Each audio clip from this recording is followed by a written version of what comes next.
Now, let's get started. P&O is where it was home for you for 6 years. Yeah. So what can you tell us about P&O themselves? It's just classic British cruising. They've got great ships and, you know, the staff are so friendly. They remember your names. It's frightening. You go back year on year and you think, oh, crack, I can't remember your name. But it's just a really personal touch. Well, we're going to go through a video clip right now. And one of our regular guests here is Keith. He actually went on board the ship, so you can have a look around. Watch this. At just 77,000 tonnes, P&O Cruises Oceana may not be the biggest in the fleet, but she certainly packs a mighty punch. Fresh from her recent refitting, she was extensively and expensively refurbished and looks absolutely beautiful. Oh. You know, as a proud Englishman, the centre of my universe has always been my local pub. And on P&O, you really won't go wrong by visiting this beautiful yacht and compass nautically themed pub, which serves up a healthy selection of Britain's best. On top of that, you can really live the high life on this ship with the bubbles of the Magnum Champagne bar or dancing into the wee hours in the chic Le Club. Whether you choose the more traditional fixed dining of the Adriatic or the freedom dining of the Ligurian, both restaurants serve up consistently delicious food from an ever-smiling army of knowledgeable waiters. For those who prefer their dining al fresco, then why not try a super tender steak at the Horizon Grill on Deck 14? You guarantee great taste and even better views.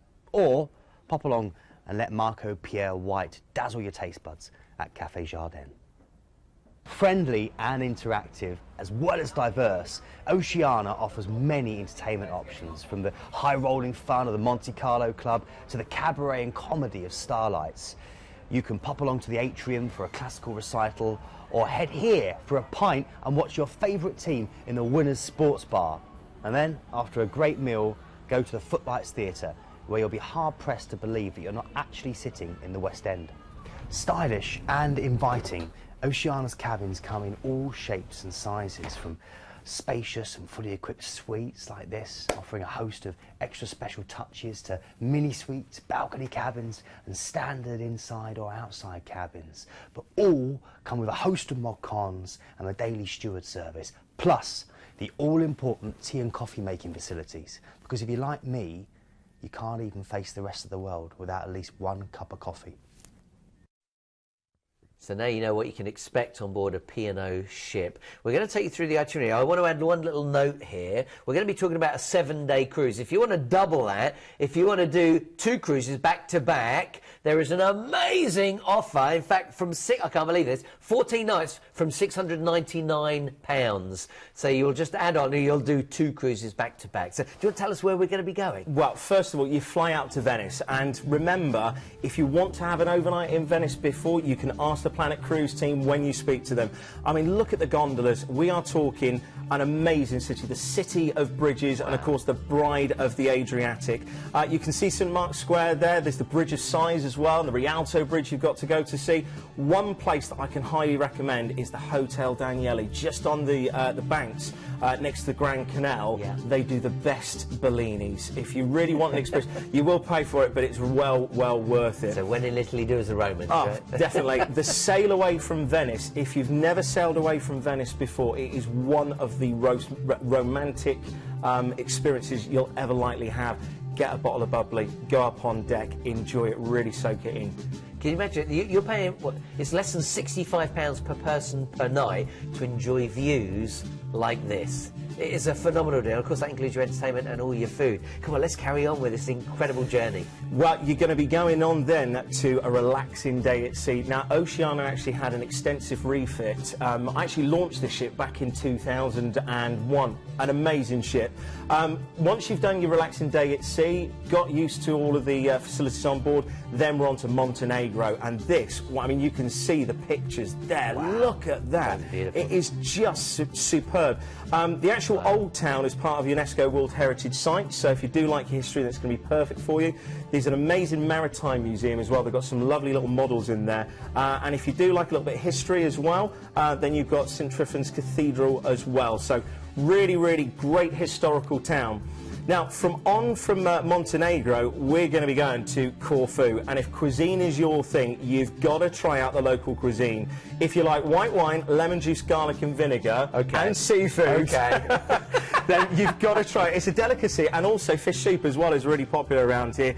Great beaches, as you can see. I mean, you know, the Mediterranean is fantastic, but this is borderline crystal Caribbean waters, as you can see there. And again, rich with history. Now, following on from Corfu, you're going to be having another relaxing day at sea, and this is nice because it breaks it up. You have 2 big ports, nice relaxing day at sea. Yeah. This, though, is the biggie, because you're going into Civitavecchia, which is the port for Rome. Yeah. Now, which way you want to get to Rome, whether it's one of the tours or yourself, you've got the Trevi Fountain there, you've got to toss a coin into it. You've got fantastic, actually, the real local cheap restaurants around the Trevi Fountain are some of the best, actually. Of course, you've got the Sistine Chapel, the Vatican City as well, and the Colosseum. Gladiatorial architecture. It really is an amazing city, and the fact that you're going then back to Amazing Ship at the end of it is just brilliant. But for me, it's the last port of call that really is the highlight. You love Monte Carlo. Yeah, if you hit it between the 21st and the 24th of May, it's going to be Grand Prix. You can't go to Monte Carlo without talking cars. It's an amazing principality, and when you think about the rich history there, you've got the casino. If you like car spotting, go there. Café de Paris as well. Yeah. Go there for a light lunch. It will be expensive, but it's one of those things that's got to be on your tick list. It's the bucket list. You've got to go to Café Paris and experience that there. Also, from Monte Carlo, there's loads of little places that you can go to with public transport. The last time I actually stayed there, there's a little place called Villefranche just up the coast. Yeah, I know it, yeah. And Nice is not that far Well, away you can jump as well. on a train to get down there very easily. Exactly, so it's really accessible. So if you do like exploring, you can do. If not, just stay in the actual town itself. Finishing off in Genoa. And of course, you know, fantastic for its cake. Of course, you know, can't escape that. But of course, this is the port that you're going to be flying back from. Now, as we mentioned earlier on, we've got this fantastic offer that if you want to go back to back, you can do and extend what you've done there, but double it by 14 nights. Yeah, let me just overview this. You can get this cruise, a 7-night cruise, from £449. If you want to do 2, and you go and do the itinerary, it's not actually backwards, it's a different kind of route, but it's the same sort of ports, from £699. This is less than £65 per person per night. What sort of hotel do you get in the UK for £65? And of course, bear in mind, this is including your food and it's including your entertainment. Return flights on this one, not just from London, but Manchester too. If you did want to get other airports, talk to the team. The phone number's at the bottom of the screen. They can organise that for you. Huge savings on this. We're talking from £350 per person per night off of that, not per night, £350 per person off of the brochure price. It really is a great deal. And that last night lets you know, that last line there lets you know you can do the 14 nights from £699. Deposit only. 0800 781 5484. Don't miss out on this deal. Now you can see some of the dates are already selling out. Some of them are already selling out. Go and call the team. 0800 781 5458. You might want to write that number down right now. Now, you might want to pre-register for some of the other cruises. If we don't mention a cruise that you're after, if you don't hear us talking about a specific date you want, when it comes to P&O, you can pre-register. So again, talk to the team. Now, this is some of the nice things about pre-registering. A 5% discount for past passengers. Free onboard spend. You know, you can get $75 to spend on board for free. Sometimes it's a lot more than that. You'll hear me talking about some of the deals later in the show. Free Wi-Fi on sailings over 7 days, and 2016 departures on sale from next week. So call up the team if you'd like to pre-register with P&O. That's the first of our 6 cruises that we're going to spend our time talking about.